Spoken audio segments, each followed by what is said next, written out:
Greetings, Andy Johnson. I am your instructor for educational psychology, your learning guide. So let's take a look at this overview. You see the purpose statement. This is educational psychology. We are going to introduce ourselves to theories of teaching and learning. Now here is the text. You can get it from the bookstore, Egan and Kowcheck. It's a custom text, meaning that we're using just 8 chapters of it.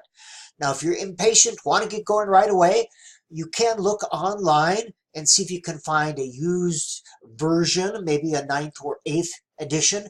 If you can get them for $10 and under, I cannot guarantee that they have all the information, but they have much of the same information. So if you wanted to start early, but then I would still recommend you getting this other text as well. All right, let's go over stuff. First of all, there are 3 examinations based on the material in the assigned readings and the lectures. Now I'm going to recommend to you highly, keep up with the reading. It's a lot to synthesize. You cannot expect to take these exams after having read the information the night before. You're pulling together a lot of stuff, so it's based on the assigned reading and lectures.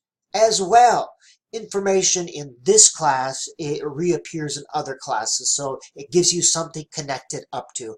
I would set aside a time every morning to do your assigned reading and homework.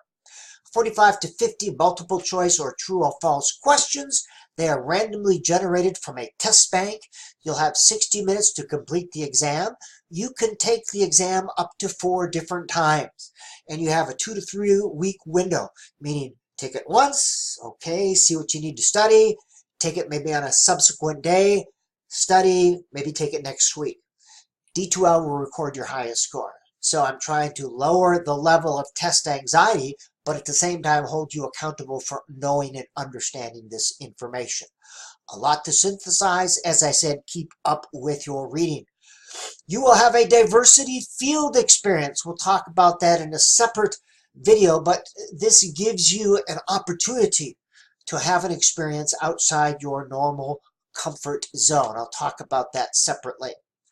And then Native American lesson plan, I want to talk about that separately. The discussion flip grid. You can earn up to 10 points for each third of the semester, so that's 30 total points.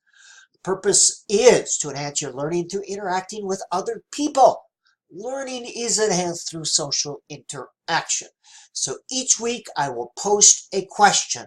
I usually have one mandatory, and then you can choose from a menu to respond to.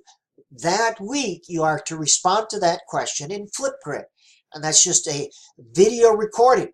So you click on that little thing right there. You'll see a thing, a camera will take your picture, you talk into the camera, you've been put in small groups. So in your group of 5, you are creating a little bit of community there. So you give your response to that question, and then you have to respond to someone else's response that week. You have to do it that week to get credit for it. You can't wait until week number 5 and then do all your Flipgrid discussions. That defeats the whole purpose of it. So you must stay up with these if you want to get credit. And there is your teaching groups right there. And hopefully all of you show up someplace. Course outline. I try to disperse the material so you don't get overloaded in any one semester. Where it says Johnson, that means the information is already posted. It's an article or something that I wrote. All right, you can see there are 2 Johnson related articles right there. I'll talk about diversity field experience in another one, and we just kind of work our way through the semester, and there you have it.